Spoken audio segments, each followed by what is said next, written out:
ஓகேண்ணா. ஓடிபிண்ணா 1648. இந்தாங்கண்ணா போலாமாண்ணா? போயிடலாமா? Okay okay. Drop எங்கே ப்ரோ? ட்ராப் எங்கே ப்ரோ? ட்ராப் எங்கே? இந்த பிரிட்ஜ் மேலே ஏறி போகிற மாதிரி இருக்குமா? கீழே சர்வே பண்ணி போயிடலாம், அவ்வளோதான். ஓகே. இந்த பிரிட்ஜில் அங்கே தாம்பரம் பிரிட்ஜ் போகணும். சரி சரி. இப்போ ஆனால் எதுவும் டிராஃபிக் இருக்காது. 6 மணிக்கு அப்புறம் தான் கொஞ்சம் டிராஃபிக் ஆகும். ஃபுல் டைம் ரேப்பிடோ தான் ஓட்டுறீங்களா இல்லை எப்படின்னா? இல்லை ப்ரோ, நான் பார்ட் டைம் தான். சரி சரி. நான் கம்பெனியில் ஒர்க் பண்ணுறேன். இது பார்ட் டைம் தான். கரெக்டாக ஒரு 4 மணி நேரம் ஓட்டும், அவ்வளோதான். ஃபுல் டைமும் ஓட்ட ரொம்ப கஷ்டம் ப்ரோ. சரி சரி. வெயில் சரியான வெயிலாக இருக்கும். அதில் ஓட்டுறது ரொம்ப கஷ்டமாக இருக்கும். நைட் டைம்லாம் அவ்வளோ ரைடு கிடைக்காதாண்ணா? நைட் டைமில் நிறைய ரைடு கிடைக்கும். நான் கம்பெனி போகணுங்கிறதுனால நைட்டு அவ்வளோவா எடுக்க மாட்டேன். சரி சரி. நீங்கள் சாட்டர்டே நைட்லாம் ஓட்டினா உங்களுக்கு நல்லா ரைடு வருங்க. ஆமாம். ஆனால் எனக்கு 3 ஷிஃப்ட்டு ரொட்டேஷனு. அதனால எந்த ஷிஃப்ட்டு அமையும் தெரியாது.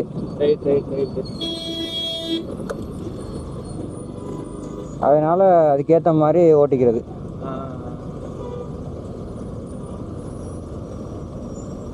நீங்கள் ஒர்க் பண்ணுறீங்களா ப்ரோ? இல்லை, நான் எம்பிஏ படிச்சிருக்கேன்.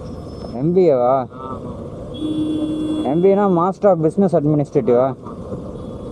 அதுக்கு முன்னாடி நான் பிபிஏ முடிச்சிங்களா? இல்லை, கிரிமினாலஜி படித்தேன்.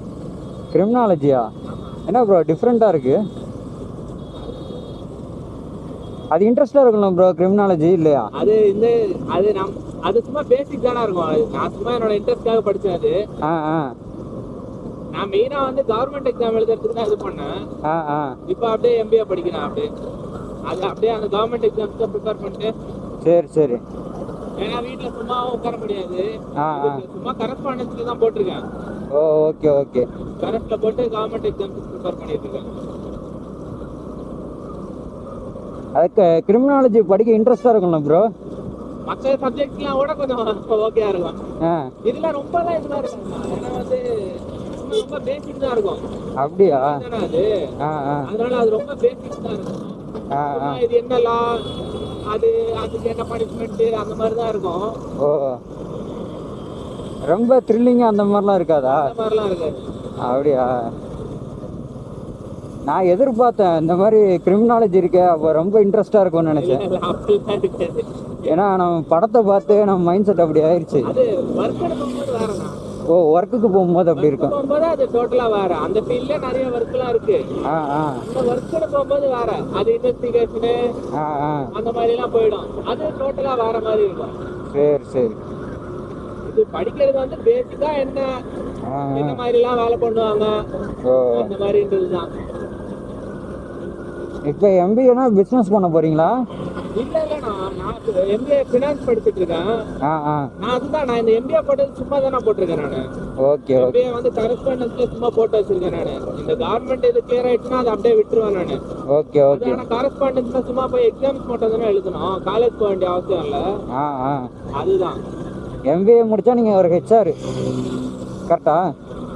நீங்க ஒரு அப்படி இல்ல, நான் எம்பிஏ படிக்காம கூட ஹெச்ஆர் ஆறாங்க. அப்படியா? ஆமா, அதெல்லாம் அப்படிலாம் இல்ல. என் கம்பெனியில் உள்ளவங்க எல்லாம் எம்பிஏ தான் முடிச்சிருக்காங்க. புரியல? எங்க கம்பெனியில் உள்ளவங்க எல்லாம் எம்பிஏ தான் முடிச்சிருக்காங்க ஹெச்ஆர். சரி. ஆமா, ஹெச்ஆர் நிறைய பேர் எம்பிஏ தான் படிச்சுட்டு வருவாங்க. அதுலயே வந்து ஹியூமன் ரிசோர்ஸோ ஏதோ ஒன்று இருக்கு. அது படிச்சாதான் ஹெச்ஆர் ஆக முடியும். அப்படியா? எம்பிஏல வந்து ஃபினான்ஸ் படிச்சுட்டு இருக்காங்க. Okay okay. அது வேற. ஃபினான்ஸ்னா நீங்க ஷேர் மார்க்கெட்லாம் தெரியுமா உங்களுக்கு? அது சும்மா பேசிக்கா தெரியும். ரொம்ப ஆழமாக தெரியாது. Okay okay. பேசிக்கா தெரியும், அவ்வளவுதான். ஏன்னா ஸ்டாக்ல இன்வெஸ்ட்மெண்ட் பண்ணிட்டு அதை இன்ட்ராடே ஸ்விங் ட்ரேடு இந்த மாதிரிலாம் எடுத்துக்கிட்டு இருப்பேன். சரி சரி. நீங்க எப்படி நீங்க ஏதாச்சும் ஃபாலோ பண்றீங்களா? ஸ்ட்ராட்டஜி மாதிரி ஏதாச்சும் ஃபாலோ பண்றீங்களா இல்ல? ஆமாம் நான் தனியாக ஒரு ஸ்ட்ராட்டஜி, அதாவது எனக்குன்னு நான் வச்சிருக்கிறது என்னன்னா, ஒரு டெய்லி வந்து 1% ப்ராஃபிட் அப்படின்னு வச்சிருப்பேன். ஓ சூப்பர் சூப்பர். நீங்க இன்ட்ராடே எல்லாம் பண்ணுவீங்களா இல்ல இன்ட்ராடே தானா? இன்ட்ராடேவும் பண்ணுவேன், ஸ்விங்கும் எடுப்பேன். ஓகே. ஸ்விங் எவ்வளவு நாள் ஹோல்ட் பண்ணுவீங்க?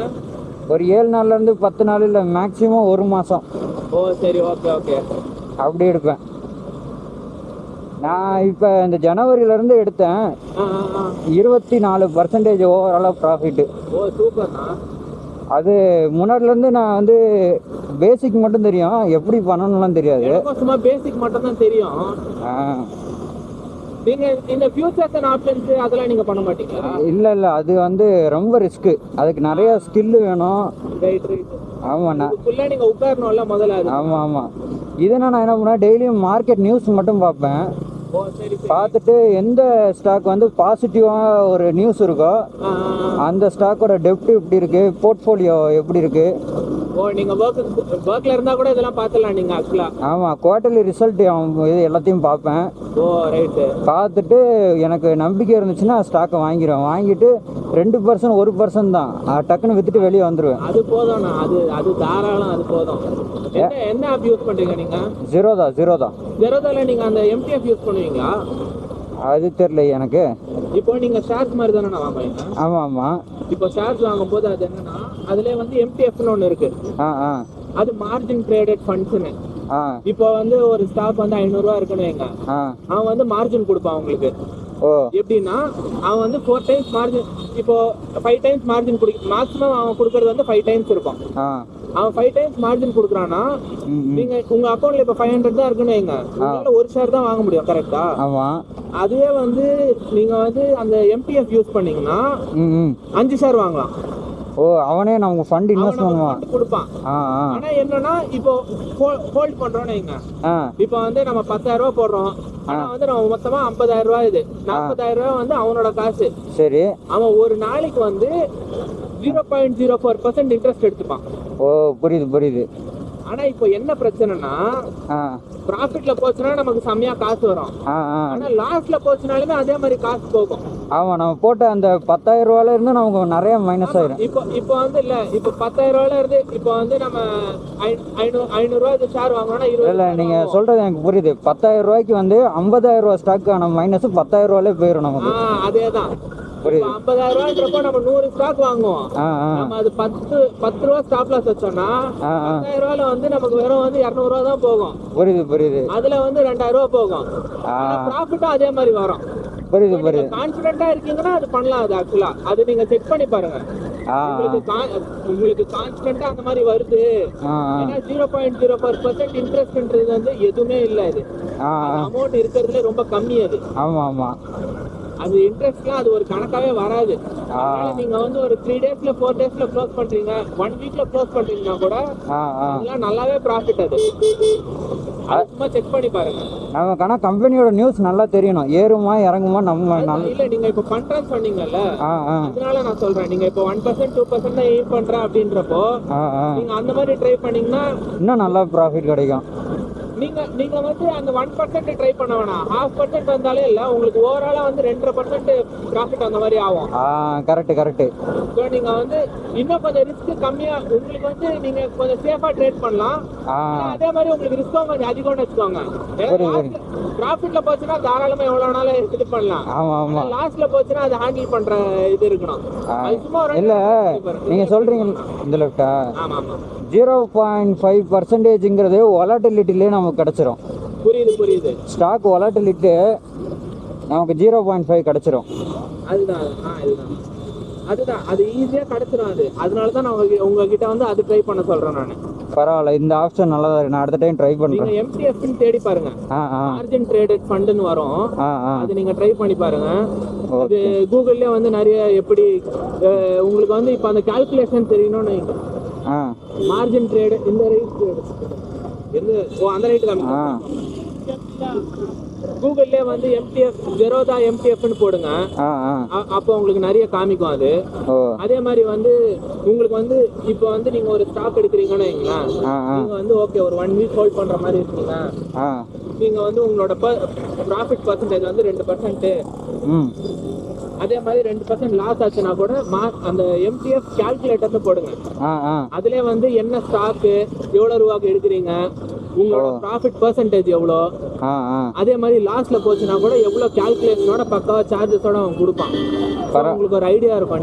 நீங்க வந்து ஆக்சுவலா நீங்க ட்ரேட் எடுக்கிறதுக்கு முன்னாடி இதை ட்ரை பண்ணி பாருங்க. கூகுள் குரோம்ல நம்ம சர்ச் பண்ணிடலாம்.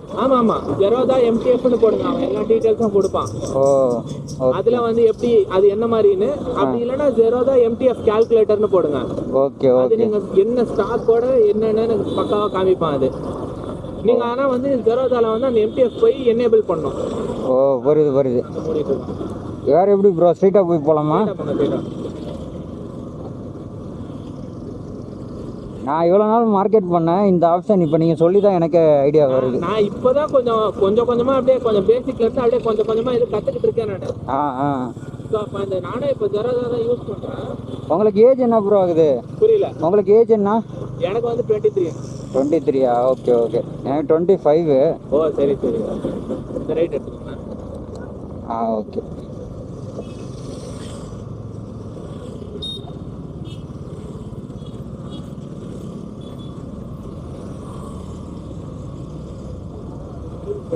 நான் யூடியூப் சேனல் ஒன்று ஸ்டார்ட் பண்ணியிருக்கேன் ப்ரோ. சரி. இப்போ ஆல்ரெடி ரெக்கார்டிங்கில் தான் இருக்குது கேமரா. ரைட்டு.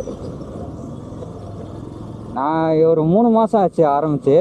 என் ஃபேஸ் வருமா? வராதுல? உங்கள் ஃபேஸ்லாம் வராது, ஜஸ்ட் வாய்ஸ் மட்டும் வரும். வரலாம்ல? அதே தான் பிரச்சனை இல்லை. ஓகே. ஓகே. ரைட்டு தானே? ரைட் தான்.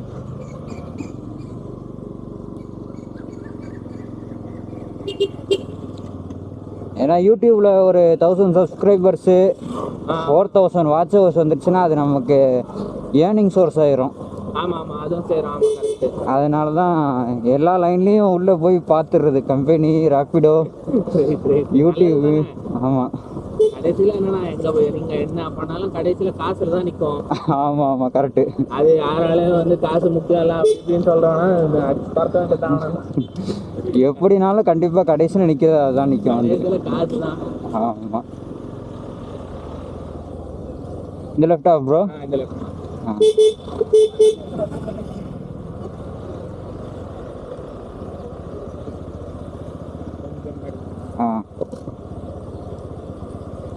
இங்கேயா?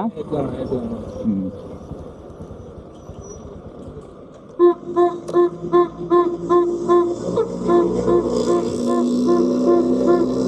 $60 காட்டுது ப்ரோ. இங்கே தான் இருக்கா? 60 காட்டுது. கேஷாக கொடுக்குறீங்களா? சரி, ஓகே. தேங்க்ஸ்ண்ணா. Okay bro. Okay, thanks bro. Thank you. Hello, எங்கண்ணா இருக்கீங்க? இந்த பெந்தகோஸ்தே அப்படின்னு ஒரு சர்ச் இருக்கு, அது பக்கத்தில் இருக்கேன்.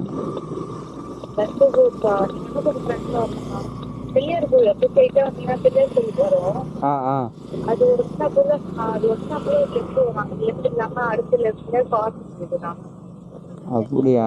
ஸ்ட்ரைட்டாக வந்து ஃபர்ஸ்ட் லெஃப்ட் இல்லாமல் அடுத்த லெஃப்டா? ஆமாங்க, பிள்ளையார் கோயில் கொடுத்தா கூட ஒரு லெஃப்ட் ஒன்று வரும், அதை கட் பண்ணாதீங்க. அடுத்த லெஃப்ட் ஃபர்ஸ்ட் விடுங்க. சரி, ஓகே, இந்த வரேன். காலையில் 4 மணிக்கே போயிட்டு நம்ம கம்பெனி ஷிஃப்ட் அட்டன் பண்ணியாச்சு. கரெக்டாக 3:40க்கு ரிட்டர்ன் வந்தாச்சு. கம்பெனி முடிச்சுட்டு 3:40க்கு வந்துட்டு திருப்பி 4 மணிக்கு நம்ம ரேப்பிடோ ஸ்டார்ட் பண்ணோம். 4 மணிலேருந்து கரெக்டாக 8 மணி வரையும் ரைட் பண்ணோம். 4 மணி நேரம் ரைட் பண்ணோம். 4 மணி நேரம் ரைட் பண்ணதில் வந்து எவ்வளோன்னு பார்த்தீங்கன்னா 9 ஆர்டர் ஓட்டியிருக்கோம். தெரியுமா? தெரியாது. சரி, ஓகே, நான் உங்களுக்கு சைடில் உங்களுக்கு எடிட் பண்ணி போடுறேன். 9 ஆர்டர் ஓட்டியிருக்கோம். 9 ஆர்டருக்கு எவ்வளோ ஓட்டிருக்கோம்? 451 ரூபா. ஓகேவா? 451 ரூபா.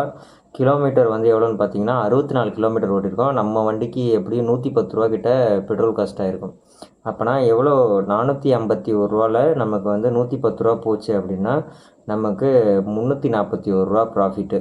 ஓகேவா? ஓட்டின டைமிங் வந்து 4 மணி நேரம். 340 ரூபா ப்ராஃபிட்டா? ஆல்ரெடி நம்ம 500 ரூபா ப்ராஃபிட் எடுத்திருந்தோம். ஓகேவா? இதோட 841 ரூபா நம்ம ப்ராஃபிட்டு. நம்ம டார்கெட் வந்து 10,000. இப்போ 841 ரூபாய்க்கு ஓட்டியாச்சு. அதுக்கு அடுத்தது நான் என்ன சொல்லியிருந்தேன், ஷேர் மார்க்கெட்டில் வந்து மினிமம் டார்கெட் 1500 சொல்லியிருந்தேன்ல. இன்றைக்கே வந்து நம்ம எவ்வளோ ப்ராஃபிட் எடுத்தோம்னா 350 ரூபா ப்ராஃபிட் எடுத்தோம். அதுவும் நான் சைடில் உங்களுக்கு ஸ்க்ரீனில் டிஸ்ப்ளே பண்ணுறேன். அது வந்து கோல்டு பீஸ் வந்து நம்ம செல் பண்ணிட்டோம். 29,000 வாங்கின கோல்டு பீஸை செல் பண்ணதுனால இன்றைக்கி வந்து 421 கிட்ட ப்ராஃபிட் வரும். ஆனால் வந்து நமக்கு கமிஷன் இதுன்னு போக எப்படினாலும் ஆவரேஜாக 350 ப்ராஃபிட்டு. ஓகேவா? அப்போ ஷேர் மார்க்கெட்டில் முடியுதா? அப்புறமா என்ன சொல்லியிருந்தேன், யூடியூப்பில் வந்து 292 சப்ஸ்கிரைபர்ஸ் லாஸ்ட் வீடியோ கேப்சர் பண்ணும்போது. இப்போ இந்த வீடியோ கேப்சர் பண்ணும்போது 299 சப்ஸ்கிரைபர்ஸ். அதோட டார்கெட் எவ்வளோ சொல்லியிருந்தேன்னு பார்த்தீங்கன்னா மினிமம் 350 மேக்ஸிமம் 400. ஓகேவா? ஒரு 1000 சப்ஸ்கிரைபர் வந்துருச்சு அப்படின்னா அதுக்கப்புறமா சப்ஸ்கிரைபர் வர்றதுலாம் நான் அவ்வளோ கண்டுக்க மாட்டேன். ஸோ 1000 சப்ஸ்கிரைபர் வர வரையும் கண்டிப்பாக சப்ஸ்கிரைபர் கேட்டு தான் ஆக வேண்டும். அது என்னோடய சூழ்நிலை. அப்படி நான் எதுவுமே வந்து ப்ரிப்பேர்லாம் பண்ணுறது கிடையாதுங்க. அப்படி டக்குன்னு கேமரா ஆன் பண்ணுறது, உடனே அப்படியே பேசுகிறது தான். இப்போதைக்கு என்ன ஓட்டணும், டக்குன்னு மொபைல் எடுத்து பார்க்குறது, அப்படி தான். எதுவும் ப்ரிப்பேர் பண்ணி பேசுகிறது இல்லை. அதனால் ஏதாவது சின்ன சின்ன தடுமாற்றம்லாம் இருந்தால் கொஞ்சம் மன்னிக்கவும். ஓகே, நம்ம வீடியோ பிடிச்சிருந்துச்சி அப்படின்னா லைக் பண்ணுங்கள். அப்புறமா உங்களோட கருத்துக்கள் நல்லா தான் இருக்குது. நிறைய பேர் கருத்துக்கள் சொல்கிறீங்க, சூப்பராக இருக்குது. கருத்துக்கள் நிறைய வேணும், அதுவும் கமெண்ட்ஸ் பண்ணுங்கள். அப்புறமா சப்ஸ்கிரைப் பண்ணிக்கோங்க.